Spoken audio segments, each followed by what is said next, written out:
Hello, good morning, good afternoon, and good evening to everyone around the world who is joining our webinar. This webinar is Energy Entrepreneurs, Business Models for Off-Grid Energy and Social Impact. We at Smart Villages and at the Low Carbon Energy for Development Network are really pleased to have you join today. We've had a great number of people register for the webinar, and I can see the attendees are continuing to roll in. So I'd like to just welcome you here today. We will hear from Dr. Carl Colmsey, CEO of Smart Hydropower, as our first speaker. He will be followed by Deepak Kumar, co-founder of Lytyfy, who will then be followed by Michael Rosenberg, Managing Director of Alusha. What I'd like to do here at the beginning, just as we're still continuing to have people join the webinar, is to do a couple of quick polls. And this is about where you live and what field you're in. So to give us a little bit of an idea of what brings you to the webinar today, and also to give our speakers a little bit of an idea of who their audience is. But before I do that, let me just remind you to please send through questions during the course of the webinar. Those will be assigned to the different speakers, so please let us know who your question is for. And that will be available throughout the course of the webinar, and we'll be really pleased to have any questions, no matter how big, how small. We'll also, following the speakers, we will also have a question and answer session. So that should go quite well. So let me just start off with a poll here, which is about where do you live? Okay, so I'm just going to launch that poll, and you should be able to see that on your screen. You should be able to make your choice there and to vote. I'll just let that run for a little bit. And yeah, okay, so I'm seeing on my end we're getting quite a bit of variety. That's great to have so many people from so many different areas of the world, and I'm going to let that continue to run. So if you're in North America, please go ahead and vote for North America, South America, Africa and the Middle East, Europe, and Asia. And in Asia, of course, I had to include all of South Asia, Southeast Asia, Australia, and New Zealand in that one. So please go ahead and vote. And great, I think most people have probably had a chance to vote. So let me just close that poll, and that should show you the results of the poll. There we go. So we've got 13% of our listeners are in North America, 3% in South America, 16% in Africa and the Middle East, 47% in Europe, and 21% in Asia. Okay, great. So what I'm going to do now is just go to next poll. So this one is focusing more on your profession and your field of work. So a little bit about why you came here today, and perhaps why this topic is interesting to you. So I will just launch this poll.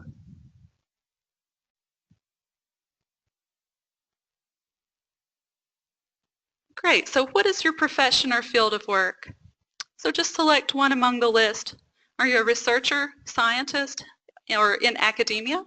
Are you a policymaker, regulator, or working in government? Are you an entrepreneur like our three speakers today? Do you work for a nonprofit, NGO, or INGO? Or do you come from the private sector? So I'll just give you a few more seconds to go ahead and vote there. I see that 3/4 of you have already voted.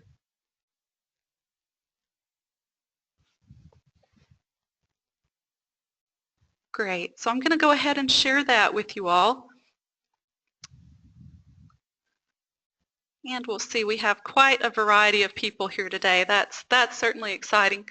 So we have 21% who are researchers, scientists, academia, 11% who are policymakers, regulators, or in government, 9% who are entrepreneurs, 33% working for nonprofits, and 26% working in the private sector.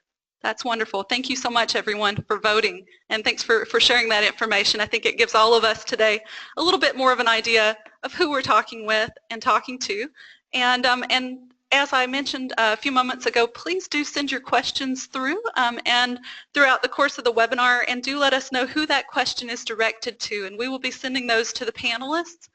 They will answer those questions during the course of the webinar, or they may answer it in the Q&A, or they may answer it to you post-webinar if it requires a bit more of a thorough response.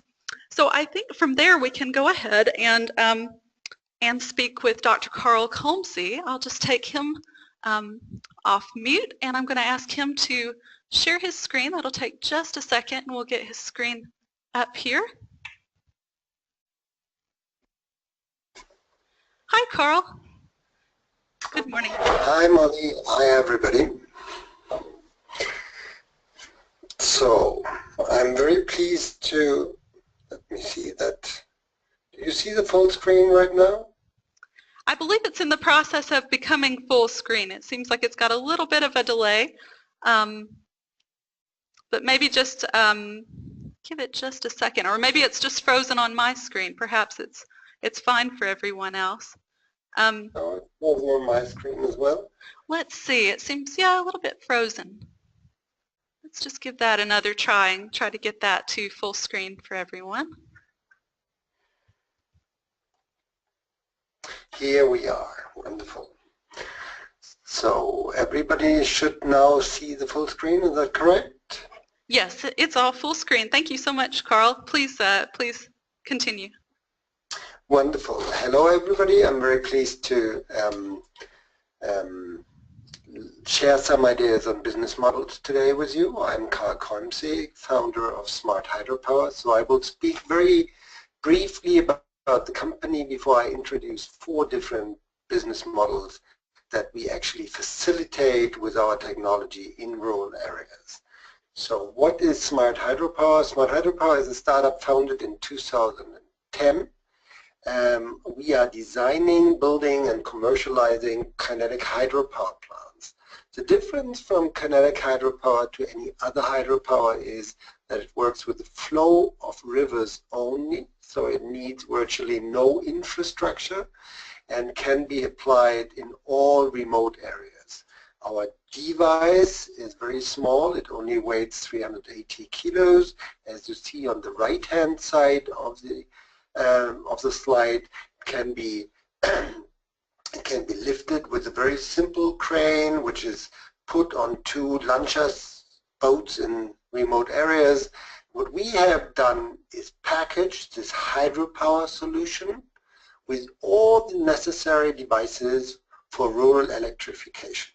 So it's PV panels, it's hydropower, it's a distribution system, and whatever else is needed to apply a full working system in rural areas. The kind of brain of our system is a distribution system. Why is the distribution system so important?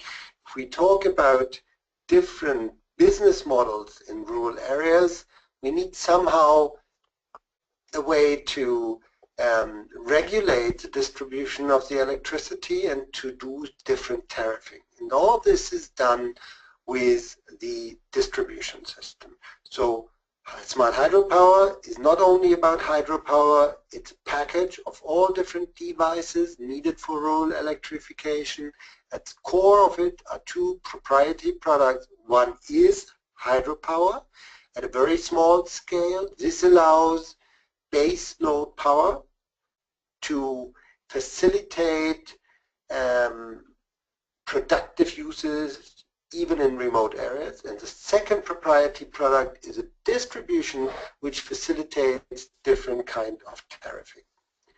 What is the cost of this kind of a solution? And I'm not talking about the investment, but the specific cost, or LCOE, because this is important when we talk about business models in rural areas. If we don't get to a point where we are competitive, at least with a diesel, better with cost in the grid plus transport cost, then we will not be able to build up business models in rural areas. So this is a Homer simulation, so a simulation of different alternative generation devices in remote areas. It's taken from South America. It's an area in Colombia. A typical village there has 40 households, more or less, 200 people. Each household with 1 kilowatt hour demand, so it's not a lot they need per day. It's a demand profile which has a clear peak at night, as in all villages all over the world. It's the In these cases, it's a telenovela peak, so when people start watching TV at night. And there's some productive use, and there is some use even at night for water treatment systems or similar devices. There is the sun and there's water available as sources, and we get to a generation cost per kilowatt hour of, at very low velocities of the water, of $34 per kilowatt hour. This is still a lot compared to the cost we have in our cities, which is round about between 17 to 20 cents per kilowatt hour. But it's very little if you compare that to the normal cost of diesel, which are between 50 to 60 cents per kilowatt hour. So it is competitive, which is very important whenever you try to do something in rural areas. What are the business models that we have either tried out or where we have sold our technology to others trying out these business models? The first is replacing diesel and kerosene. This is light and water only. You don't need meters. It's very simple to apply. It's a flat fee for everybody. It's a simple circuit breaker, and people just pay what they have paid before that for diesel and kerosene. The limits of this business model is that you can only sell a very limited amount of energy at this relatively high cost. The limit is as well, whenever you try scaling it up and people demand more energy, the willingness to pay for this additional amount of energy is decreasing. This is because people do not really evaluate, do not value the energy, but they just give what they have given in the past, and they don't see really the value of energy as it is per now by our experience. There's a second phase where people understand the value of explicitly electricity, and this is where we found a very differentiated society in the villages where the simple model has been applied to. Because people who have more ability to pay and therefore have a higher status start using more electricity, more electrical devices, and the villages where we have applied this model start differentiating for the good and the bad. All other models, all other business models require more technology. This is mainly prepaid metering, whether it's mobile metering or other ways of prepaid metering, and it's one way of controlling. So you have to be able to prioritize the different points of demand. If somebody pays more, he has to get the electricity with higher reliability. If there is a health station, they have to get electricity first. So once you have a scaled up system, you need more technology and more intelligence in the system. This intelligence enables different kinds of business models. The second business model that we have applied, and this is an example from Peru, and which we like very much, we put at the core of the business, we put a community house. And this community house is then introducing payable services and generates revenue. The main idea behind that is that we overcome the problem we've seen in just selling electricity and replacing diesel and kerosene. In this model where we do have the community house at the center, they are selling other services than electricity, and therefore the willingness to pay increased, and it's much easier to get a fully scaled system, pay not only the operative cost, but as well the investment. And this community house can be applied for both, whether you have a microgrid or whether you have a system without grids where you're selling batteries to the different households. So it's a very effective system which strengthens the community and which allows to apply very different services in the most remote areas.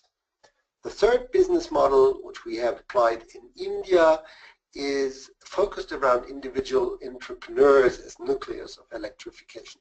In a way, it's a very traditional model because kind of the entire Bavarian electrification many years ago started like that. We have had mills, and all the electrification started around the mills, and what we have done is very much the same. We have chosen productive usage, mills or an ice machine. In this case, it's a mill, it's a rice mill, and from the rice mill we connect adjacent houses, and the rice mill is selling electricity and is selling its services to the most to the closest neighbors. So we have centers of electrification, we have somebody who cares about it, and we have enough demand to introduce fully scaled designs of electrification. Instead of an individual entrepreneur, you can as well have a cooperative with all the problems that might come with a cooperative governance within a community. But you can have the same model strengthening the community. So these are three models that can be applied in microgrids and giving electricity not only to one point of demand, but as well to residential owners. It's with different tariffs and always focused on some kind of more demand, whether it's productive use or not.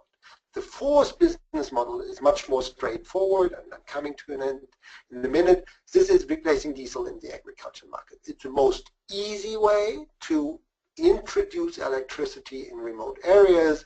You are replacing a diesel pump, and whenever you have excess electricity, you may use that for residential homes or the homes of the agriculture workers. We have done that very successfully in Colombia. Lessons learned. It's very difficult to introduce any business model in these areas if you aren't working with people who have some willingness and experience of paying. So indigenous and community models are more difficult to implement. It's much more easy if you have a single main point of demand that facilitates technical installation, and if you have a strong project owner. An entrepreneur or a strong community is wonderful for whatever business model in rural areas. And third, and most from our point of view, being a provider of technology, technology has to support different business models. It has to give you metering, tariffing, stability, priorities. If technology does not do that, it's extremely difficult to introduce a reliable and sustainable business model. So that's from my side, some photos to end up with how do these installations look like. This is Peru, this is Colombia. So we try to introduce everything, every piece of equipment that allows successful project implementation and sustainability with a good business model in place. Thank you.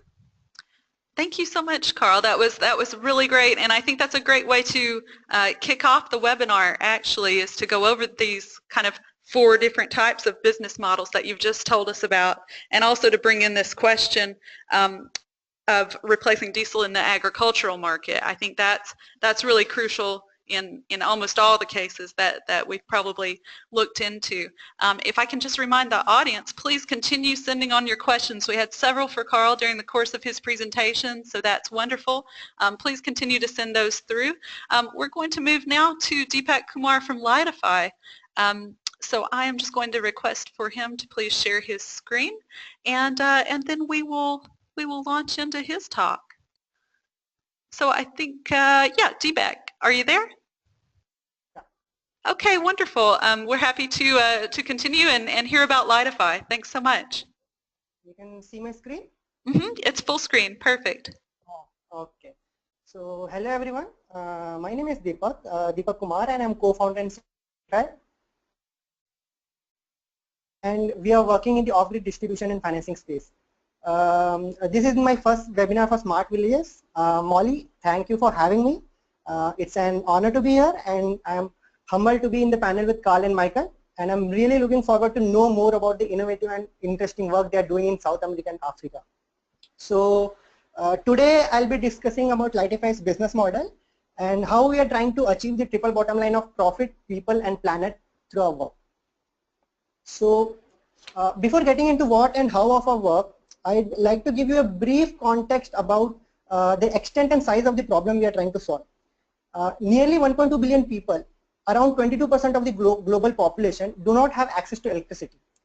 Out of which, in India alone, there are more than 360 million people who lack adequate access to grid electricity. At the current rate of grid expansion and population growth, it's highly unlikely that grid would reach to this population. And even if the grid line reaches it, it would be very difficult to provide them with reliable electricity because of huge supply and demand gap. I'm sure most of you present in this webinar would agree that basic energy needs like lighting is a fundamental human need. People who cannot simply flick a switch to light their homes lose many productive hours as soon as the sun sets.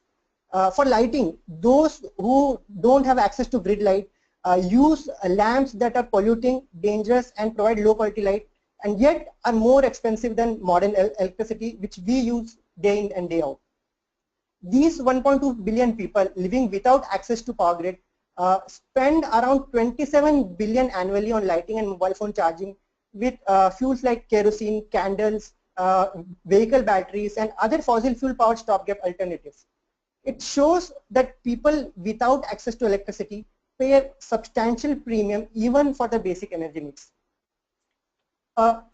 When you look at the issue of energy access, the technology now exists. Solar distributed power is there, where you can have distributed power in rural areas. So we are seeing a lot of much better products than they used to be at much better cost. But the big issue is that how you get it distributed and financed and maintained so that it becomes sustainable and feasible in the long run. As an organization, we believe driving adoption of clean energy access in BOP segment is a function of three variables: accessibility, affordability, and service. Lytyfy's business model is based on this framework. The diagram represents our three core activities, which is last mile delivery, access to finance, and after sale service.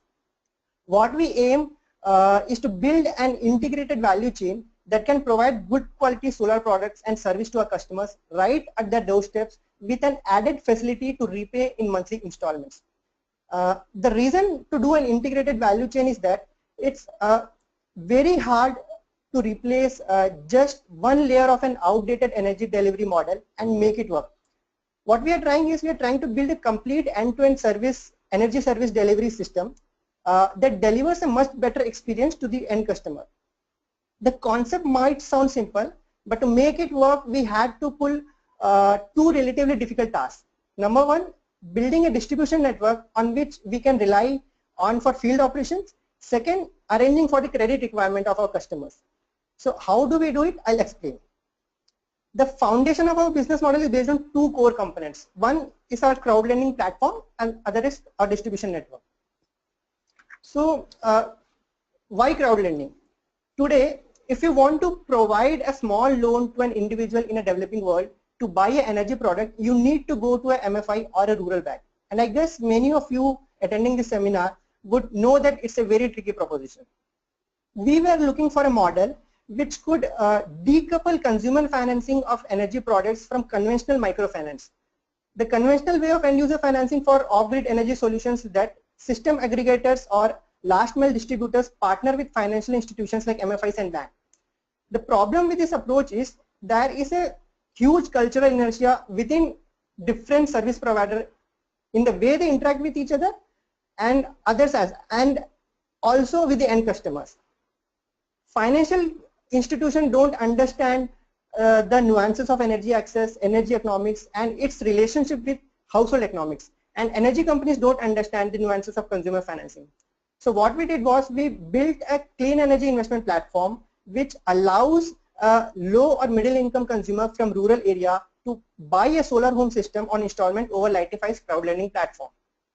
So we leverage crowd lending to provide convenient and hassle-free loans to our end customer from BOP segment that would not otherwise have access to capital to pay for the high upfront cost of solar, And by facilitating loans to these low and middle income households, Lytyfy hopes to give a much needed push to the clean tech adoption.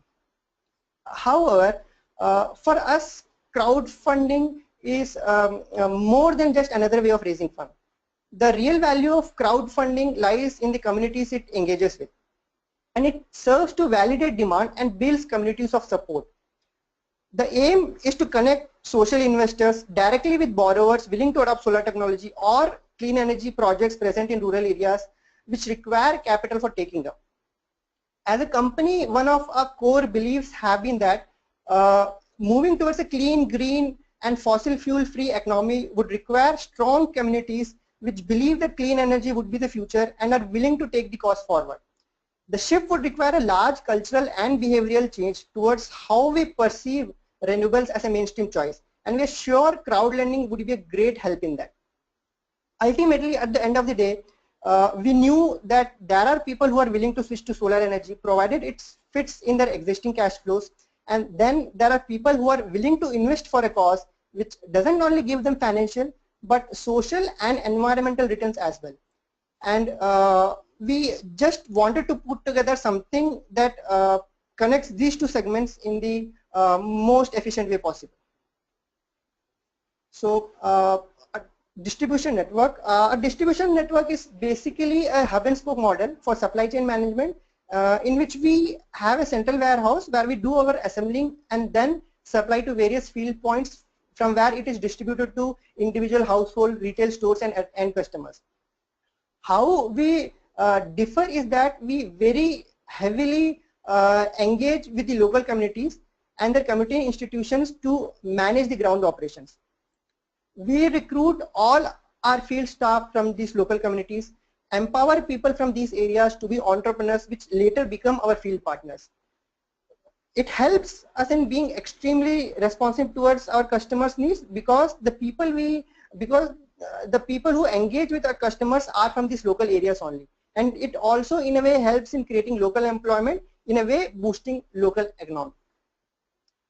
So I was also asked to share something about what has worked and didn't work for us. So I thought of putting together a slide talking briefly about the challenges we have faced till now and learning from them. So when we started, we were often asked, rather pointed out, that why we are not focusing on just one part and build that as a business. For us, the reason was, in general, the clean energy space is extremely noisy. The technology has been there for quite some time. Still, companies are yet trying to figure out and crack solar tech adoption by masses. So any approach which is just marginally better for the end customer isn't going to be good enough. There has to be a leap in value to actually make it work. Having said that, this idea requires executing well in several somewhat different directions, and missteps in any can bring down the entire business model. Being a full stack company, we need to care about every aspect of our product and service. So we need to get good at many different things besides just technology and service, like hardware, design, consumer marketing, supply chain management, sales, partnership, and even regulation to an extent. So you must know that what you don't know. But there is one advantage of this approach, and very big one. See, what happens after stabilization and when everything settles down, it becomes extremely hard for competitors to replicate all those interlocking pieces. Second point is, focus on execution is very important, which is why we had limited our scale to create a strong foundation which is sustainable and lasting in the long run, even though when we had huge pressure from the demand side to grow. What is important with a full stack approach and a business model like ours is that first you need to solve the problem at a very atomic level, at unit level, and make sure that the unit works, and then go for growth and scaling up so that it is sustainable. So ambition to think big and pragmatism to start as small as possible is something I guess we have learned in our journey. Stakeholder management. So building a full stack company in a ways in a way means building an ecosystem. So capacity building of partners, consumers, and other stakeholders also becomes important for your success, which initially is a huge cost center. And being a startup, we are still figuring out how to crack this piece. And right now what we are trying is we're trying to partner with different foundations and other not-for-profits so that everyone benefits, and any startup which is coming in this area can take help of the shared experience of everyone. Apart from these, some early realizations have been that always talk to the people who are on the field. Be in touch with them. Few words with them can save years of work. Identify key cost centers and the hard parts, and discuss relentlessly with your field team why they are the way they are. So this was briefly about our work. So if you have any doubts or want to reach out, so my contact ID is there in the screen. So thank you. Thanks for your. Thank you so much, Deepak. That was great, and it gives us a lot of food for thought. I've seen quite a few questions coming in as you were talking, and I think some of the points that you're touching on at the end about what is required for success, and this idea of building the ecosystem, and also thinking big but starting small and getting it really perfect kind of at the micro level. Those are really crucial points. So I think now we're going to move to Michael Rosenberg, who's going to talk with us about his company, Alusha. And let me just go ahead and bring him off of mute. And he's brought it up to full screen. Mike, are you there? Yeah, I'm here. Thanks so much. Wonderful. We're ready when you are. So honored to be here. Today I'm going to talk about the frustrations we've faced firsthand in the field, setting up solar classrooms, clinics, and homes, the failures of PicoSolar, and the solution we're working on to democratize solar energy access in Africa, and particularly Nigeria. So Alusha started as a company providing rugged, energy-efficient computers after the challenges I faced firsthand as a volunteer 10 years ago, setting up an ICT center in Ghana, which was faced with constant power cuts and challenging environmental conditions. And from the beginning, our customers were off-grid. And so while we used subcontractors in Uganda or Kenya or Ghana to install panels for our classrooms and clinics, in countries like Angola, we couldn't find that expertise at an affordable price. And so we started to provide a solution with hand-picked charge controllers, inverters, and batteries, and to try to keep everything DC if possible. However, every one of these classrooms was always a project, and it required site surveying, roofs had to be reinforced, wiring put in afresh, and the installation was a huge part of the overall cost. More expensive than the PV, which is commoditized, or the entry-level off-grid components we were using, such as the charge control and the batteries. 4 years ago, we started to provide computers into clinics in Oyo State in southwest Nigeria. It's about 10 million people. And then we started with NGO clinics. We moved into 33 primary health centers working in the Ministry of Health there. And while we were providing just 2 solar panels and some computers and an ID card printer, these computers were running software we'd written from scratch for registering patients and uploading symptoms and treatments. We found that many of the clinics we surveyed already had solar panels in place. And so this one in Ibadan has a direct solar refrigerator, which is a fascinating technology. It doesn't require any battery. It is expensive, and in this case it had failed after 9 months, and because there was too much bureaucracy between that clinic and the funders, it was being used as a filing cabinet. In another clinic, we found that though the solar was working fine for this refrigerator, they were delivering babies with paraffin lanterns because there wasn't any power connected to a battery and a circuit and a lighting system. And though there's a sort of tendency to drop in solar solutions, we wanted to take a more holistic view and provide something that could, empower the entire clinic. And we wanted to go beyond healthcare facilities and classrooms, but into homes. This is from the African Progress Panel last year. 93 million people in Nigeria alone, the continent's largest economy, lacking access to grid electricity. And when they do have access to grid electricity, it can come out at irregular voltages and require surge protection and, of course, be irregular. So the there's been a huge interest and investment for pico solar, and a lot of the optics on this are that the LEDs are vanquishing kerosene. And of course kerosene is a terrible lighting source, but the real success there is on the LED light, and the challenges we've seen, or the frustrations we face with pico solar, are on the expense of the business model. And so with Copa, one of the most successful, you have a pretty small scale system that when we break down the bill of materials can be built for around $50 up front, costing over $180 in sort of daily payments over a year. And these credit facilities are being built up, and the consumers can then buy a TV. Copa stands for borrow, after all. Other ones like Nova Lumos provide a larger system. You can see it powering a fan here. It can provide a 12-volt TV as well. But over time, they're expensive. And because these small-scale systems, the cost of the 3G or the 2G modem that's built into it is very high relative to the bill of materials, but it doesn't provide much value to the consumer. It just provides value to the funders. And so you have these very successful systems in terms of business models, but with very basic power provision to the customer, just USB charging and a few niche 12-volt appliances.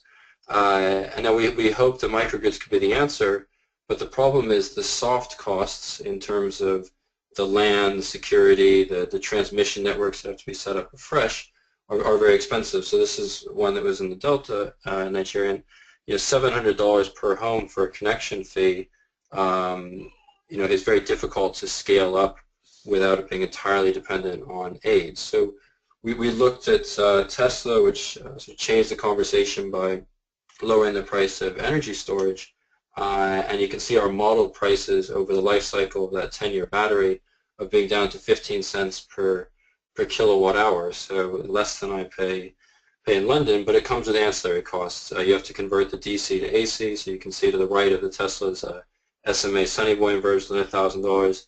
Distribution outside of South Africa isn't confirmed, and at 100 kilos it would tear down the walls of most of the clinics we work in and requires professional installation. So we wanted to provide something that, instead of overcoming kerosene, could overcome generators. And these are obviously CAD renders. The first unit's going to a field hospital in South Sudan for Médecins Sans Frontières, and then we're trialing 30 of these in middle-income Nigerian homes, but making solar plug-and-play. So if the panels are commoditized, and solar is this incredible technology in that, unlike coal or wind, you can go small. So a single panel is just as efficient as that panel would be in a megawatt farm, and it's this incredibly decentralized technology. The challenge is on all the components, the inverter, charge controller, and the storage, and then the installation costs that come with that, especially in, say, rural Ghana, where there will only be a few companies with that sort of knowledge base. So if we can remove the installation cost and just make installing panels on the roof a manual labor job, and then we have something that can mount on the wall, and you can plug solar into it with an MC4 connection and then feed AC in, we can power not 12-volt devices, but all of these cheap white goods that middle-income homes or small businesses can afford. So a refrigerator is a great example, because while electronics and computers run more efficiently on DC because the components are natively DC, the motors in a compressor fridge are more efficient in alternating currents.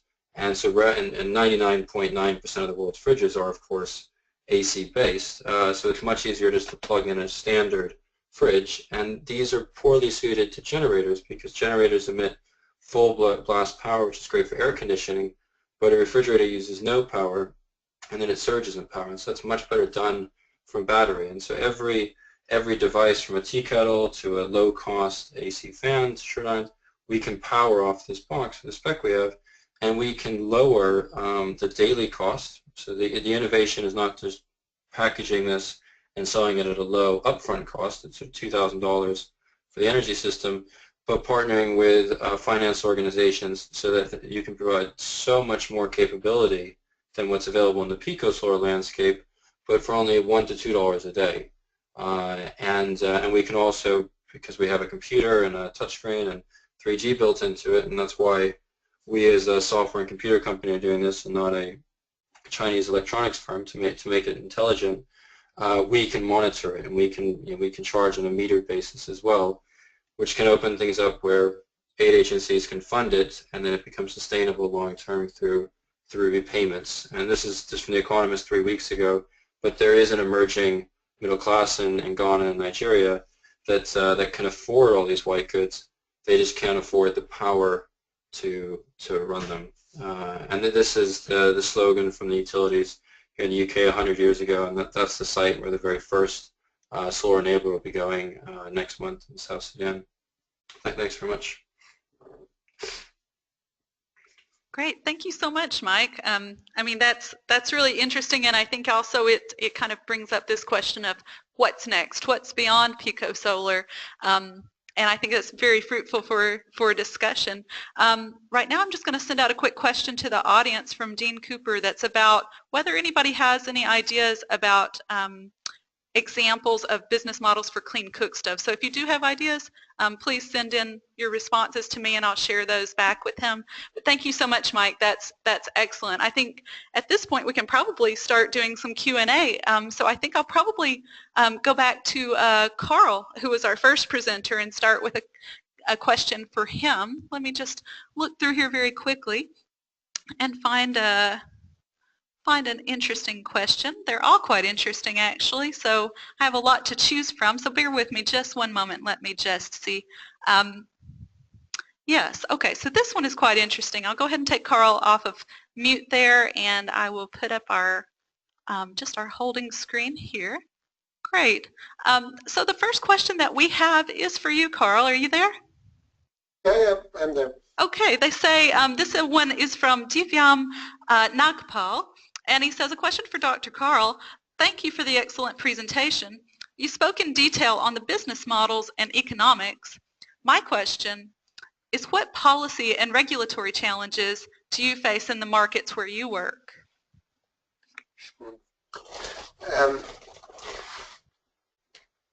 We believe that a sustainable implement a sustainable business model in rural areas, policymakers have to allow scaling these business models up. So it will never ever be sustainable and economically to employ something in one village in remote areas. So I think all three presentations have shown that scaling up is the most challenging but also the most important step. So to standardize, to scale up, to implement the service structure, to be able to do so, we cannot service one single village. What we need is a certain area. In Colombia, South America, at the moment there's something very interesting going on. The government is going to tender concession for remote areas. And this is a very important and very interesting step, because then one distribution company, whether it's an incumbent or a newly coming up company, will serve large areas with 500 or more villages, which allows them to set up a service structure to bring down the cost of their services and to professionalize their service. And that's the most important step to, from a technical point of view, to really implement technology and business model. From a governmental point of view, this allows to bring down the basic tariff of residentials, because they will, in these cases, subsidize certain tariffs at a certain level, and it allows them to have an equal structure, an equal playing field for people in the cities and people in the most remote areas. So this step to professionalize services in remote areas and to give a level playing field between the cities and the off-grid areas, that is the most important step from where policy and makers step in.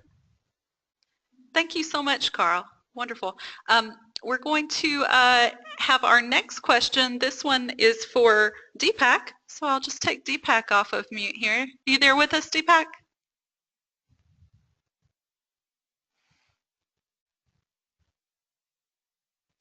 Okay, I think Deepak may be on mute at the moment. Deepak, could you join us, or otherwise I'll move on to Mike. No worries. Oh, you're there, right? Hello. Hi there. Hi. So I have a question for you here. So this one is about explaining a bit more about your crowd lending concept, because I think we've all heard of crowdfunding. I think crowd lending is something a little bit newer and taking that to another step. So they would like to know, what platforms do you use to raise funding? Who are the main lenders? And is there repayment for those participating in the crowdfunding platform? Okay, so I'll answer that. So we use a proprietary lending platform for raising funds for our end customers. It's www.lytyfy.org. The difference is it's not a donation platform, it's a lending platform. So what we do is we, after proper due diligence, profile, put the profiles of our end customers in our website, where anyone like you and me, any social investors, can have a look at the profiles, see the terms and conditions, and invest according to his interest or risk appetite. And other than that, the other question was whether they are repaid or not, right?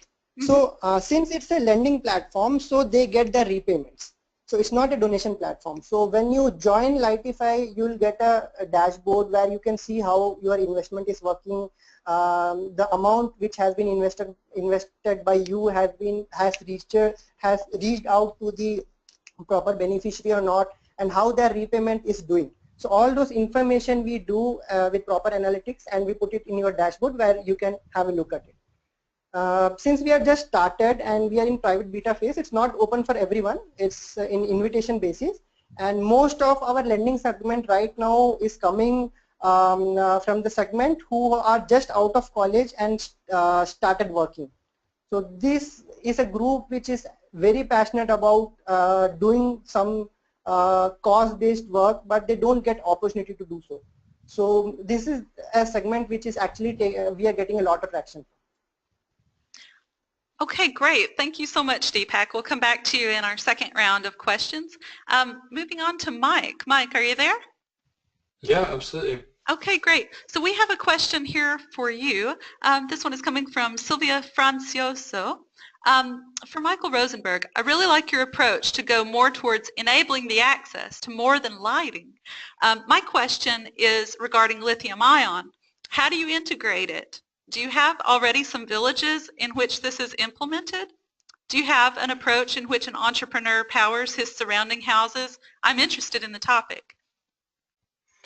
So not adjacently into the community. The place we're piloting is actually Zaria University in Nigeria, and so these are middle-income homes with a big screen TV, with a number of fans, with lights, and they would typically get their power from a small-scale University Chinese generator. And one of the kind of backgrounds on this is we were really concerned that low oil prices would squash appetite for solar in Nigeria, but because of the hard currency situation and the fact that the government maintains an artificially low oil price, there's actually been this reverse effect where there's oil shortages, and so a lot of these homes and small businesses that depend on petrol instead of diesel generators, so larger businesses will always be diesel, small businesses will be petrol, aren't able to get petrol in jerry cans anymore. And so for these kind of homes, we are putting lithium in. And the reason, so we use lithium phosphate, lithium iron phosphate, which is developed by BYD and is a lot more stable than lithium nickel and other variants. It can handle higher temperatures a bit better. The main thing is the cycles, and so with traditional AGM batteries, we can only really run 2 years in our typical temperatures, and the cost of replacing them so high. With lithium, we can go 4 to 5 years, and I think what's important to really note, and the reason we're so excited about lithium over the last year, is that while traditional solar batteries are already optimized and are rising in price along with inflation, lithium is in this downward spiral. So Samsung, Panasonic, LG, everyone is getting into this space, and they all basically make the same building block, which is an 18 millimeter wide by 65 millimeter long, the 18650 cell. It's like a large AA, which is in Tesla cars, it's in e-cigarettes, it's in cordless screwdrivers. So all these other pressures are pushing that price down. And so we're already seeing, as a small company, pricing of sort of $400 per kilowatt hour, which when you model it out over time is around the sort of 15 to 20 cent mark, which is amazing, and it's not as temperature affected as traditional solar batteries. So I think we're not sharing the power from the homes. These are self-contained solutions, but whether for microgrids or whether for individual, lithium is the only way to go. Thanks so much, Mike. Thank you. So we'll go ahead and do our second round of questions.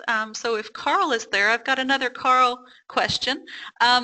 Hey Carl, this is coming from Aloysius Damar Pranati.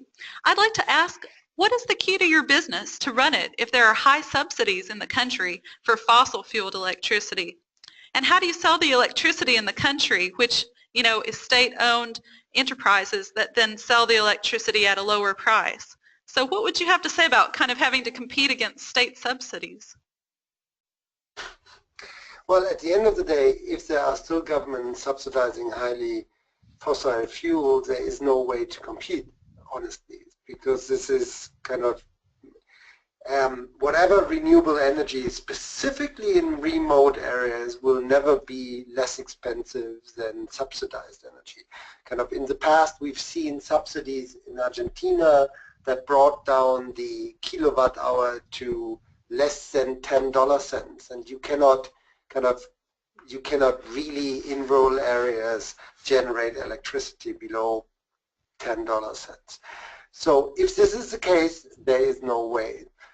In rural areas, I know at least one example, and it's again the Colombian example, where the government has decided to open existing subsidies for diesel to renewables. So you can today in Colombia, they have published the price for diesel, and they subsidize diesel in remote areas, and if you are able to generate at lower costs than the generation cost with diesel, you can apply for those subsidies. And this is a very valid, a very reliable and sustainable business model. So if a government opens its subsidies for fossil fuels to renewable energy, and you have inexpensive renewable energies, this opens the market extremely for renewable energy. Okay, great. Thank you. I hope that answers their question. So we have the next question. This one is returning to Deepak. Deepak, they'd like to know, in which way do you involve the community in the last mile distribution? What is your experience with local retailers? Okay, so fortunately, solar technology is not a very sophisticated technology. Like with a little bit of training and skilling, you can develop solar engineers at the last mile in rural areas. So for our installation, after sale service maintenance, we recruit people who are from these local areas, who are native in these areas. We train them, skill them, and then they look after our installation and after sale service and maintenance part. And experience with local retailers have been mixed till now. The main reason is the main focus obviously for retailers would be pushing the product. Once they sell the product, they are not concerned about the kind of impact and the kind of change it is making in an individual households. So if you decouple service from solar technology, then technology gets a very bad name, because it hasn't till now it has not become so robust that it can work on its own without proper capacity building of the customer. So in this specific area, that is what I shared in my last slide, other players in the ecosystem like NGOs, not-for-profits and foundations can come and empower and build capacity of these local retail so that they understand the entire value chain and how it can affect the adoption in the long run. Okay, great. Thanks so much, Deepak. And I think we'll have a question here for Mike. So this question is about the electrification of healthcare centers. What sorts of after-sales arrangements are most suitable, and how do we cope with augmenting the systems as demand increases? That's a great question. So just as that vaccine refrigerator became a white elephant because there was no monitoring of it, so with our system it was so essential that we could do predictive maintenance. And the nice thing is, even with a low-cost charge controller, we can interface through it and we can track the state of charge in the battery. So we can see when that battery needs to be replaced. So it's done in a predictive way as opposed to an emergency way. So the field service aspect is we expect the panels, as long as the dust is clean, to last for their 15-year warranty.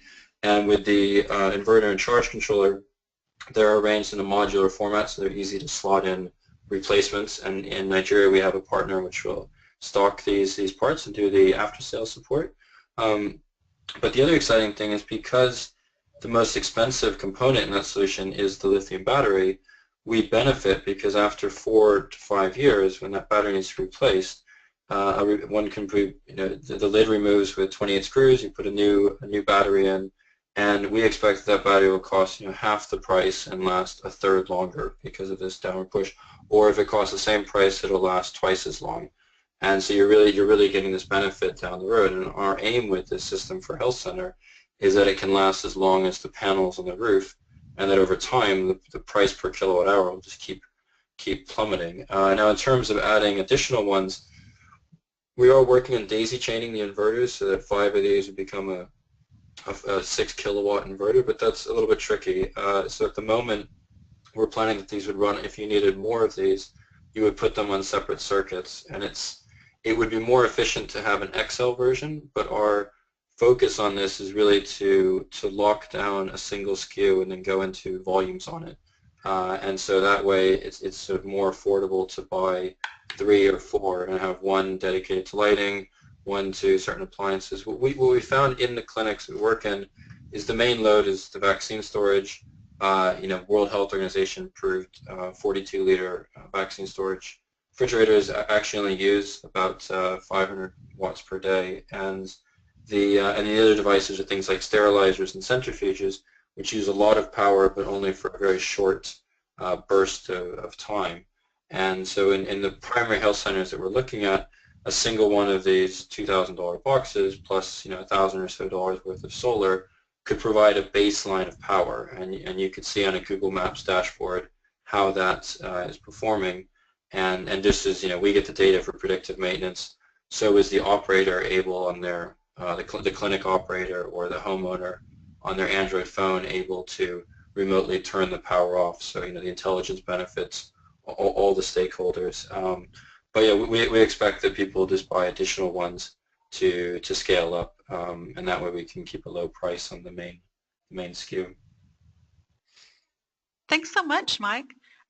We've had quite a lot of interesting questions come in. We do still have a few minutes left, so if you're willing and able to continue on just a little bit, I may do just another round of questions. I think for Carl, just coming back to you, Carl, could you tell us a little bit more about the idea of productive uses, and how is this possible, and why is that central to some of your business models anyway? Well, honestly, I believe it's central to whatever business model, because in many remote areas the problem is not only the willingness to pay, but the ability to pay. So with, at least in Latin America and parts in most remote areas, I would say it's Africa, it's Latin America and Asia, we have to find a way to integrate people better into the local economies, which means to allow them to process if there is any production, to process their production. So first of all, it's important to increase the ability to pay. Secondly, from our experience in Latin America, people were rather reluctant to look after a system if it only gives them light.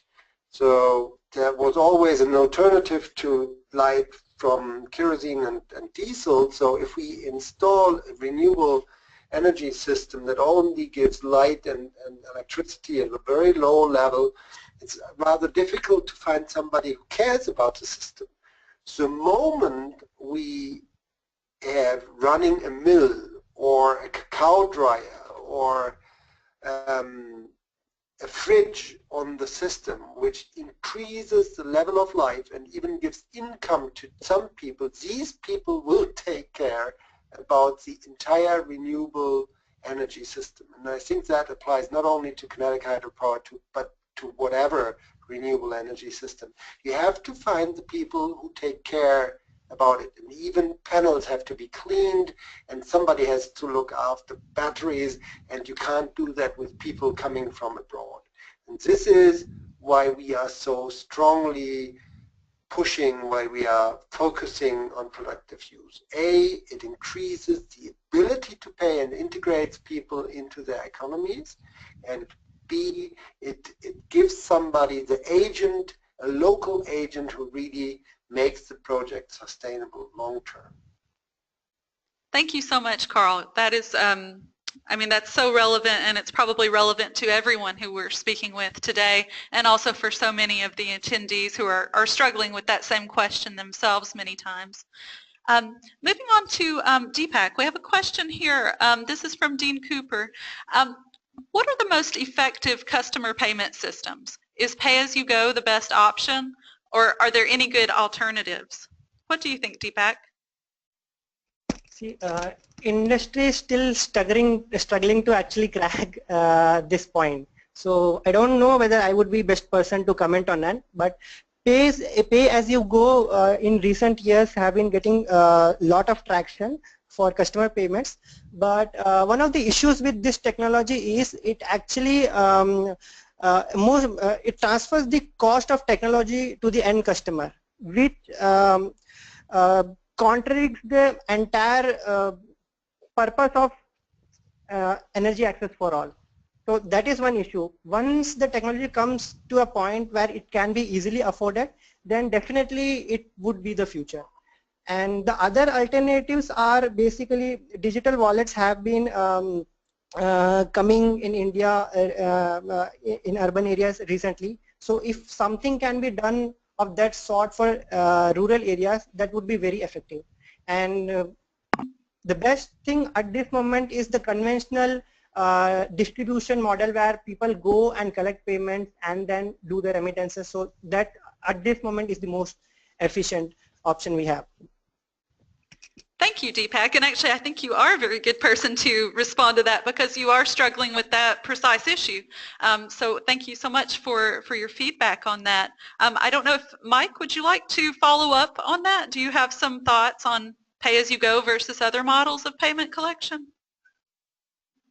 Yeah, I mean, it's also the method of collection, because in Kenya you have 40% of the GDP going through M-Pesa. This is an incredible success.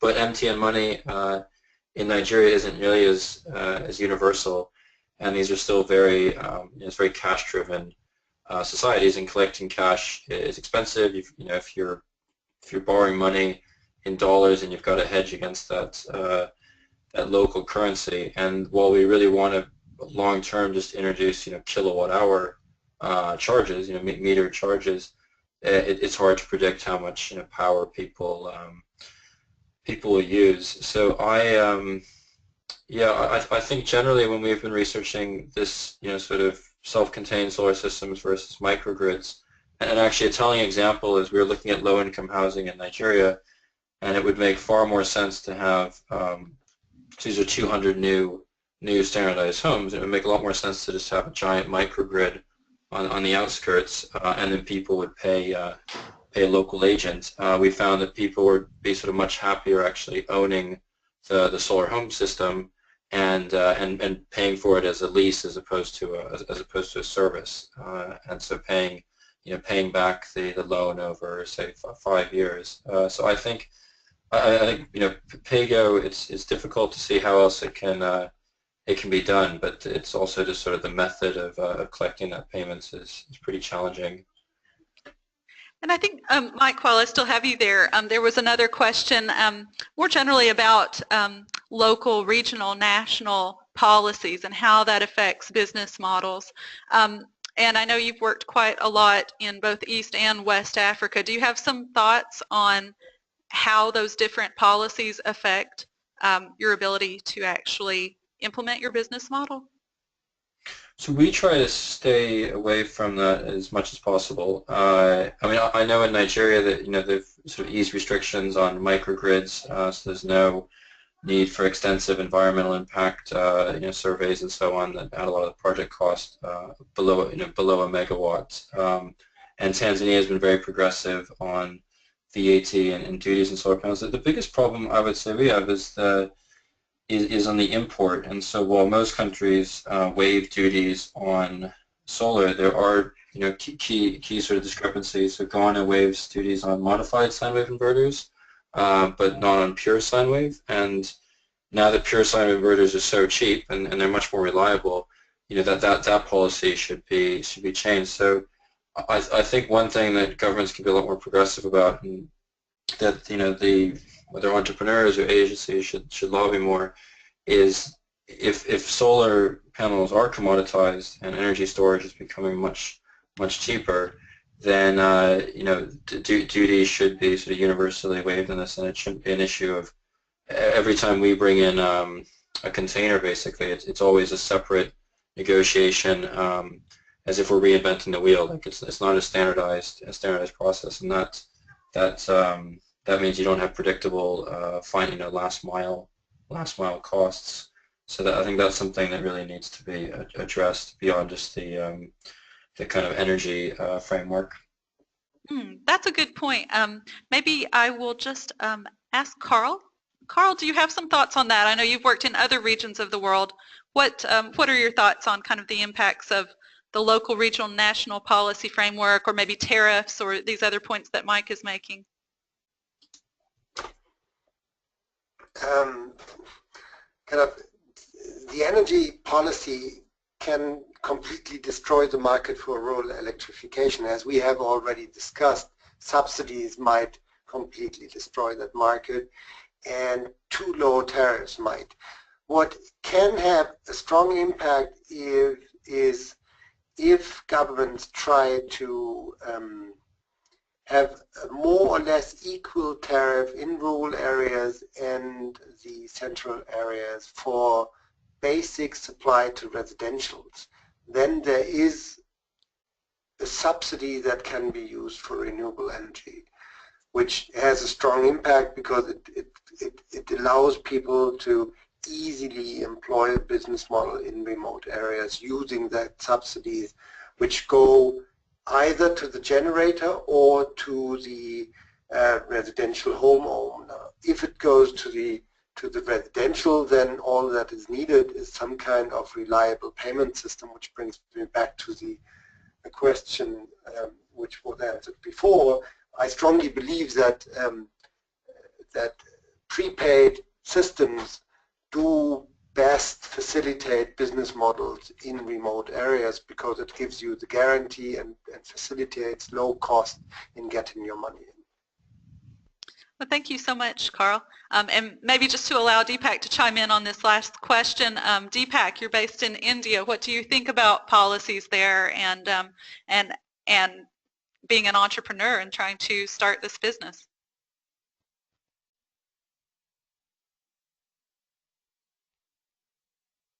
Hi, Deepak, are you there?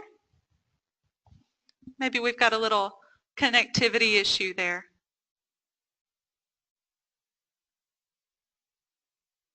But that's fine. I mean, maybe this is a perfect point to wrap up. I would have been curious to hear about the situation in India, but maybe this is a point for follow-up. If you all do have questions or anything, or if you did send through questions and you didn't get a response yet, I will be passing all of the questions on to all of the speakers. If you have follow-up questions, please feel free to send them in to me. I'll post my email address here, although it's in the email. It's just molly@e4sv.org. So if you do have any follow-up questions, please just send those on to me and I'll direct them to the presenters. And if you could as well, when we close the webinar, there will be a survey. So if you could please give us just a few minutes, it's a very short survey, and just give us your thoughts on the webinar, what you liked, what you didn't like, how was the sound for you, etc. And we're so pleased that you were able to join us here today. It's been an excellent webinar. I would really just like to thank all of our speakers who were here today. Dr. Carl Colmsey, Mr. Deepak Kumar, Mr. Michael Rosenberg, thank you so much for joining us here today. Thank you very much. Thank you. We'll look forward to staying in touch with you, and we will pass on any questions to you. So with that, I think we will wish you a very good day, whatever time of the day it is for you, and we hope to see you at our next webinar in June. Thank you very much.